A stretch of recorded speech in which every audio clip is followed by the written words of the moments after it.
12,000 یہودی بندر بن گئے۔ حضرت داؤد علیہ السلام کی قوم کے 70,000 آدمی عقبہ کے پاس سمندر کنارے ایلا نامی گاؤں میں رہتے تھے۔ یہ لوگ بڑی خوشحالی کی زندگی بسر کرتے تھے۔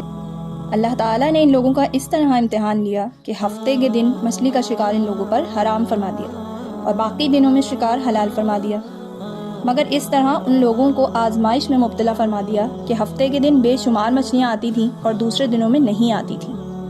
تو شیطان نے ان لوگوں کو یہ چال بتا دی کہ سمندر سے کچھ نالیاں نکال کر خشکی میں چند حوض بنا لو، اور جب ہفتے کے دن ان نالیوں کے ذریعے مچھلیاں حوض میں آ جائیں تو نالیوں کا منہ بند کر دو اور اس دن شکار نہ کرو، بلکہ دوسرے دن آسانی کے ساتھ ان مچھلیوں کو پکڑ لو۔ ان لوگوں کو شیطان کی یہ چال بازی پسند آ گئی، اور ان لوگوں نے یہ نہیں سوچا کہ جب مچھلیاں نالیوں اور حوض میں قید ہو گئیں تو یہی ان کا شکار ہو گیا، تو ہفتے ہی کے دن شکار کرنا پایا گیا جو ان کے لیے حرام تھا۔ اس موقع پر ان یہودیوں کے 3 گروہ ہو گئے۔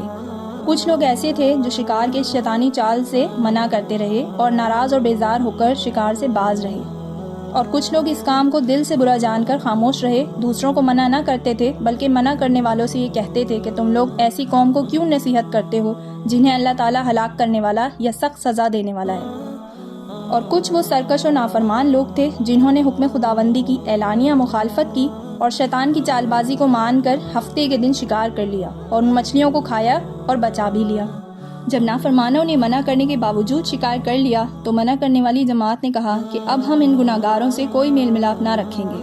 چنانچہ ان لوگوں نے گاؤں کو تقسیم کر کے درمیان میں ایک دیوار بنا لی اور آمد و رفت کا ایک الگ دروازہ بھی بنا لیا۔ حضرت داؤد علیہ السلام نے غضبناک ہو کر شکار کرنے والوں پر لعنت فرما دی۔ اس کا اثر یہ ہوا کہ ایک دن ان گناہگاروں میں سے کوئی باہر نہیں نکلا تو انہیں دیکھنے کے لیے کچھ لوگ دیوار پر چڑھ گئے تو دیکھا کہ وہ سب بندروں کی صورت میں تبدیل ہو گئے ہیں۔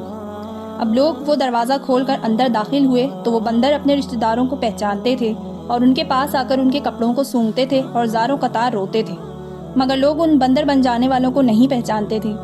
ان بندر بن جانے والوں کی تعداد 12,000 تھی۔ یہ سب 3 دن تک زندہ رہے اور اس درمیان میں کچھ بھی کھا پی نہ سکے، بلکہ یوں ہی بھوکے پیاسے سب کے سب ہلاک ہو گئے۔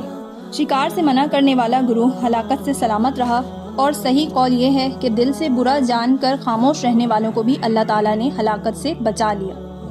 اس واقعے کا اجمالی بیان تو سورہ بقرہ کی اس آیت میں ہے، اور بے شک تم ان لوگوں کو جانتے ہو جو تم میں سے ہفتے کے بارے میں حد سے بڑھ گئے تھے، تو ہم نے کہہ دیا کہ تم لوگ دھتکارے ہوئے بندر ہو جاؤ۔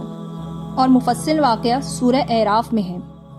اے رسول، ان یہود سے حال پوچھو اس بستی کا جو دریا کے کنارے تھی، جب وہ ہفتے کے بارے میں حد سے بڑھے، جب ہفتے کے دن ان کی مچھلیاں پانی پر تیرتی ہوئی ان کے سامنے آئیں اور جو دن ہفتے کا نہ ہوتا تو نہ آئیں، اسی طرح ہم نے ان کو آزمائش میں ڈالا ان کی نافرمانی کے سبب سے۔ اور جب ان میں سے ایک گروہ نے کہا کہ کیوں نصیحت کرتے ہو ان لوگوں کو جنہیں اللہ تعالیٰ ہلاک کرنے والا یا انہیں سخت عذاب دینے والا ہے، تو وہ لوگ بولے کہ تمہارے رب کے حضور عذر کرنے کے لیے، اور اس لیے بھی کہ شاید یہ ڈر جائیں۔ پھر جب بھلا بیٹھے جو نصیحت انہیں ہوئی تھی تو ہم نے ان لوگوں کو بچا لیا جو برائی سے منع کرتے تھے، اور ظالموں کو بڑے عذاب میں گرفتار کر لیا۔ ان کی نافرمانیوں کا بدلہ دینے کے لیے پھر جب انہوں نے ممانعت کے حکم سے سرکشی کی تو ہم نے فرما دیا کہ تم لوگ دھتکارے ہوئے بندر ہو جاؤ۔ اصحاب ایلا کے اس دل دہلا دینے والے واقعے میں ہر مسلمان کے لیے بہت عبرت اور نصیحت ہے۔ کاش مسلمانوں کے دلوں میں خوف خداوندی پیدا ہو جائے اور وہ اللہ اور رسول کی نافرمانیوں سے منہ موڑ کر صراط مستقیم پر چلتے رہیں۔